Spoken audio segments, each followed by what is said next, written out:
Assalamualaikum warahmatullahi wabarakatuh. Kami dari kelompok 5 akan mempresentasikan tentang toleransi dalam beragama. Baik, untuk mengefektifkan waktu, mari kita mulai. Assalamualaikum warahmatullahi wabarakatuh. Perkenalkan, nama saya Handi. Saya akan menjelaskan pengertian toleransi. Dalam agama Islam, toleransi disebut dengan tasamu. Tasamu atau tasahul memiliki arti kemudahan.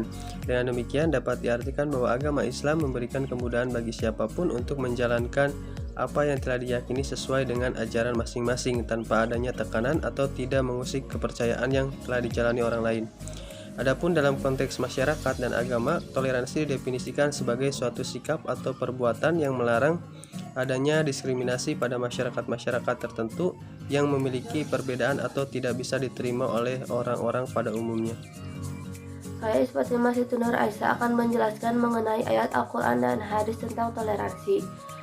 Allah Subhanahu wa Ta'ala berfirman dalam Quran surat Yunus ayat 40 dan 41 yang artinya, dan di antara mereka ada orang-orang yang beriman kepadanya Quran, dan di antaranya ada pula orang-orang yang tidak beriman kepadanya, sedangkan Tuhanmu lebih mengetahui tentang orang-orang yang berbuat kerusakan.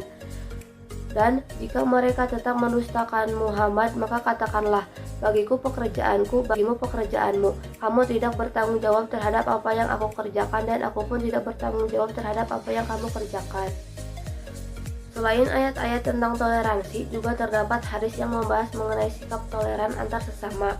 Hadis yang pertama ialah, agama yang paling dicintai Allah adalah agama yang lurus dan toleran. Hadis riwayat Al-Bukhari. Dalam hadis lain juga menyebutkan bahwasanya Rasulullah SAW bersabda dari Anas bin Malik radhiyallahu anhu, sesungguhnya Rasulullah SAW bersabda, demi Allah yang nyawaku di tangannya, tidaklah beriman seorang hamba sehingga ia mencintai tetangganya sebagaimana dia mencintai dirinya sendiri. Hadis riwayat Muslim dan Abu Ya'la. Saya Lia Rizky Sandi akan menjelaskan tentang jenis-jenis toleransi. Yang pertama, toleransi beragama. Jenis toleransi ini termasuk yang paling kuat untuk dipertahankan. Seperti namanya, toleransi jenis ini merupakan sikap saling menghormati serta menghargai perbedaan agama. Terlebih di Indonesia, sendiri diketahui memiliki beragam jenis agama yang meliputi Islam, Kristen, Katolik, Hindu, Buddha, dan Konghucu. 2. Toleransi budaya. Jenis toleransi ini berikutnya yakni toleransi budaya. Ini sebagai bentuk konsekuensi terhadap keberagaman yang ada di Indonesia. Seperti yang diketahui, Indonesia memiliki begitu banyak budaya dan bahasa. Bahkan hampir di setiap daerah memiliki budaya dan bahasanya sendiri. Karenanya, setiap orang harus bisa memandang sama rata dan menghargai latar belakang budaya lain. Ketiga, toleransi politik. Hal ini lebih mengarah pada bentuk menghormati pendapat politik orang lain.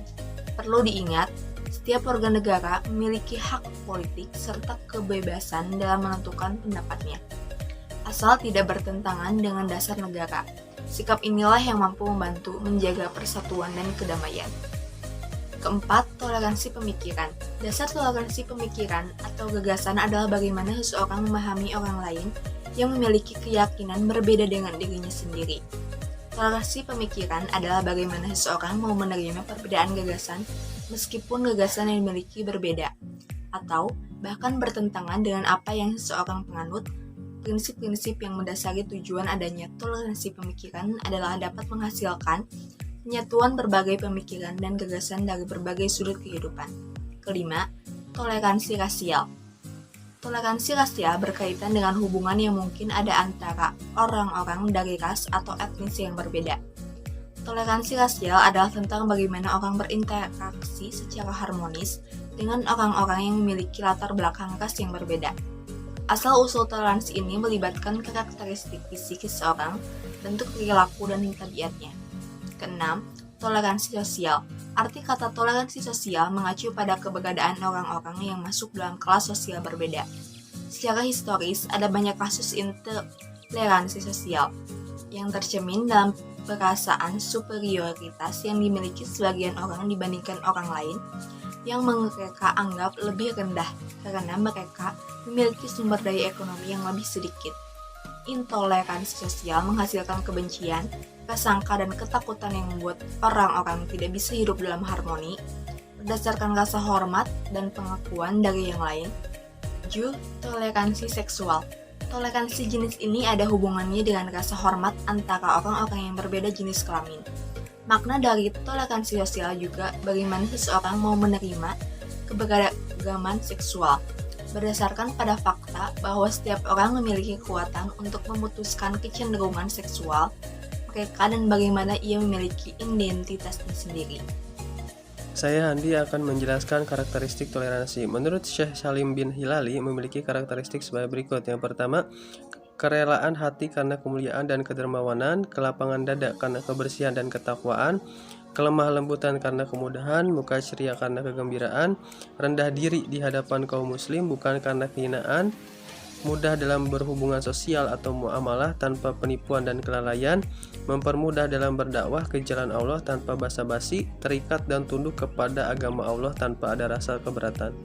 Baik, saya Nur Syamsiah akan menjelaskan materi tentang toleransi sesama muslim dan toleransi antar umat beragama. Yang pertama, toleransi sesama muslim. Tasamu atau sikap toleransi yang saling menghargai terhadap sesama muslim sangat dianjurkan dalam Islam. Tasamu akan mempererat silaturahmi sebagai salah satu kekuatan dalam menjaga persatuan di tengah umat. Karena di samping sebagai tuntutan sosial juga merupakan wujud persaudaraan yang terikat oleh tali akidah yang sama. Bahkan dalam hadis Nabi dijelaskan bahwa seseorang tidak sempurna imannya jika tidak memiliki rasa kasih sayang dan tenggang rasa terhadap sesama muslim. Sesuai dengan hadis yang diriwayatkan Bukhari dan Muslim dari Abu Hamzah Anas bin Malik radhiyallahu anhu, pembantu Rasulullah Shallallahu alaihi wasallam, dari Rasulullah Shallallahu alaihi wasallam, beliau bersabda, "Tidak beriman salah seorang di antara kamu hingga dia mencintai saudaranya sebagaimana dia mencintai dirinya sendiri." Materi yang kedua yaitu toleransi antar umat beragama. Toleransi beragama menurut Islam bukanlah untuk saling melebur dalam keyakinan, bukan pula untuk saling bertukar keyakinan di antara kelompok-kelompok agama yang berbeda itu. Toleransi di sini adalah dalam pengertian muamalah atau hubungan antar sesama manusia yang berkaitan dengan urusan dunia. Tetapi untuk urusan akhirat atau akidah tidak ada toleransi di dalamnya. Tidak ada paksaan dalam beragama, karena pemaksaan kehendak kepada orang lain untuk mengikuti agama kita adalah sikap yang tidak ada dasar dan contohnya di dalam sejarah Islam. Sesuai dengan firman Allah dalam Quran Surat Al-Baqarah ayat 256 yang artinya, tidak ada paksaan dalam menganut agama Islam. Sesungguhnya telah jelas perbedaan antara jalan yang benar dengan jalan yang sesat. Barang siapa ingkar kepada Togut dan beriman kepada Allah, maka sungguh dia telah berpegang teguh pada tali yang sangat kuat yang tidak akan putus. Allah Maha Mendengar, Maha Mengetahui. Dengan adanya toleransi antar umat beragama merupakan hal yang penting untuk dimiliki setiap orang di saat ini. Apabila setiap orang mempunyai sikap toleransi yang tinggi, maka ini akan meminimalisir terjadinya konflik antar umat beragama. Saya Reni akan menyebutkan batas-batas toleransi. Batas-batas toleransi dalam Islam yang pertama, jangan campur adukan akidah maupun syariat agama lain. Yang kedua, jangan membenarkan dan mengakui agama lain, cukup hargai saja. Yang ketiga, jangan mengikuti perayaan besar agama lain, apalagi ibadahnya, termasuk tidak mengucapkan pada ibadah dan hari raya mereka. Ketika toleransi tidak mengganggu akidah kita, seperti yang tertera dalam Quran Surat Al-Kafirun ayat 6, yaitu untukmu agamamu dan untukkulah agamaku. Selama kita berpegang teguh pada ayat tersebut, insya Allah kerukunan akan tetap terjaga. Manfaat toleransi. Manfaat toleransi yang paling penting adalah menciptakan keharmonisan dan kedamaian. Setiap orang yang memiliki rasa toleran dapat menahan dirinya untuk tidak memaksakan pendapat pribadi kepada orang lain. Ini membuat keharmonisan akan tetap terjaga karena tiap orang bisa saling memahami satu sama lain. Sikap toleransi juga dapat menjaga hubungan masyarakat agar tetap harmonis di tengah perbedaan. Dengan adanya sikap toleransi, kenyamanan dan ketentraman masyarakat akan terjaga tanpa adanya konflik karena perbedaan tertentu. Sikap toleransi bertujuan untuk mencegah terjadinya perpecahan akibat banyak perbedaan. Manfaat dari toleransi juga dapat mempererat hubungan tali persaudaraan antar masyarakat, tercipta kerukunan sehingga kehidupan bisa berjalan dengan aman, damai, dan tentram. menghindari timbulnya diskriminasi atau sifat membeda-bedakan antara masyarakat. Saya Santi Suhartini akan menjelaskan hal-hal yang dapat membantu sikap toleransi. Yang pertama yaitu menghormati perbedaan.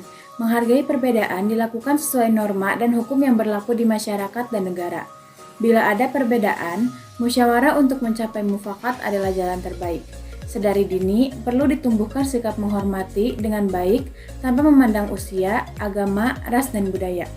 Yang kedua yaitu tidak bergunjing. Bergunjing adalah sikap tidak baik yang membicarakan orang lain, tidak membicarakan keburukan orang lain tanpa alasan atau pembuktian. Hal ini tentu tidak baik dilakukan di keluarga maupun masyarakat. Yang ketiga yaitu menjadi pendengar yang baik. Sebagai individu yang baik, perlu ditanamkan rasa empati terhadap orang lain. Contoh sederhana adalah mendengarkan pendapat orang lain, juga mampu memahami perasaan orang lain ketika berbicara. Yang keempat, yaitu berbicara dengan santun. Berbicara menggunakan bahasa yang baik, sesuai norma yang berlaku. Hindari berteriak dan memaki, tentunya disesuaikan dengan norma kesopanan atau adat, yaitu yang bersumber dari masyarakat atau dari lingkungan masyarakat yang bersangkutan. Yang kelima, yaitu toleransi saat umat lain beribadah. Norma agama atau religi yaitu norma yang bersumber dari Tuhan untuk umatnya. Sebagai individu, perlu ditanamkan toleransi saat orang lain beribadah menurut kepercayaannya. Yang keenam, yaitu tidak memaksakan kehendak. Sebagai makhluk sosial, manusia terhadap norma-norma sosial yang tumbuh sebagai patokan dalam bertingkah laku manusia dalam kelompok. Yang ketujuh, yaitu menerima perbedaan. Tentunya dibutuhkan saling kesepahaman antara individu, keluarga, bertetangga, dan dalam masyarakat lingkup kecil demi keselarasan kehidupan. Kerjasama yang dilakukan dilandasi rasa ikhlas dan penuh tanggung jawab untuk mewujudkan tujuan bersama. Yang kedelapan, yaitu menghargai diri sendiri. Menghargai diri sendiri dapat dimulai dengan mampu mengendalikan diri terhadap sikap-sikap yang tidak sesuai norma masyarakat, seperti pamer, bergunjing, dan memaksakan kehendak. Dan yang terakhir, yaitu menghargai hak pribadi orang lain. Hak asasi tertinggi orang lain adalah pilihan menentukan agama dan kepercayaannya sendiri. Selain itu, hak pribadi orang lain yang diatur undang-undang adalah hak mengeluarkan pendapat sesuai norma hukum. Saya Andi akan menjelaskan contoh sikap toleransi dalam beragama. Yang pertama, menghormati hak dan kewajiban umat agama lain, berteman dengan teman-teman tanpa membeda-bedakan agama dan kepercayaannya, tidak menghalangi umat agama lain yang sedang beribadah, tidak memaksakan ajaran dan kepercayaan agama kita kepada orang yang lain agamanya, menghargai hari besar umat agama lain, menumbuhkan kerukunan dan perdamaian antar umat beragama, menghormati muslim yang berpuasa dengan tidak makan atau minum di depannya, tidak mengolok-olok ajaran agama lain, membantu sesama masyarakat tanpa melihat latar belakang agamanya, tidak mencampur adukan akidah dalam beribadah antar masyarakat yang berbeda agama dengan embel-embel toleransi, tidak mempersekusi umat agama lain yang beribadah. Contoh sikap toleransi di rumah. 1. Saling menyayangi antara anggota keluarga di rumah. 2. Anak-anak harus berbakti pada kedua orang tua di rumah. 3. Menghargai pendapat dan pemikiran dari anggota keluarga lain. 4. Menghormati anggota keluarga yang lebih tua.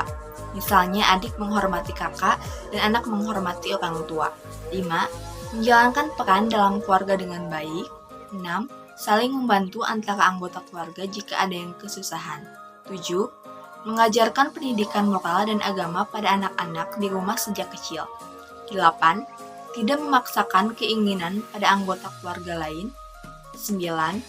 Menghargai anggota keluarga yang berbeda agama dan kepercayaan. 10. Orang tua harus perhatian dan menyayangi anak-anaknya. Contoh sikap toleransi di sekolah. Yang pertama, tidak memilih-milih teman berdasarkan agama dan sukunya. Yang kedua, sekolah memberikan pendidikan agama sesuai agama tiap-tiap siswa. Yang ketiga, berbuat baik kepada semua teman tanpa terkecuali. Yang keempat, tiap siswa diperbolehkan untuk berdoa sesuai agama dan keyakinan masing-masing. Yang kelima, menghormati teman agama lain yang berdoa atau beribadah. Yang keenam, tidak mengolok-ngolok siswa lain yang berbeda agama atau sukunya. Yang ketujuh, menghormati guru dan tenaga didik lain yang lebih tua. Yang kedelapan, memberi waktu bagi siswa untuk menjalankan ibadah sesuai agama masing-masing. Dan yang terakhir, menjenguk teman yang sedang sakit. Contoh sikap toleransi di lingkungan masyarakat. Yang pertama yaitu berbuat baik kepada tetangga tanpa membeda-bedakan suku dan agamanya. Yang kedua, ikut serta dalam kerja bakti desa secara rutin. Yang ketiga, menghormati orang dari agama lain yang sedang beribadah. Yang keempat, menghargai pendapat warga lain yang berlainan ketika mengadakan rapat atau musyawarah. Yang kelima, memberi bantuan terhadap korban bencana alam yang sedang membutuhkan tanpa melihat latar belakang agamanya. Yang keenam, yaitu tidak mengganggu peribadahan agama lain. Yang ketujuh, menghormati adat istiadat yang berkembang di masyarakat. Yang kedelapan, bersikap sopan santun pada warga lain yang lebih tua. Dan yang terakhir yaitu tidak memancing konflik sara antar suku atau agama, senantiasa menjaga kerukunan.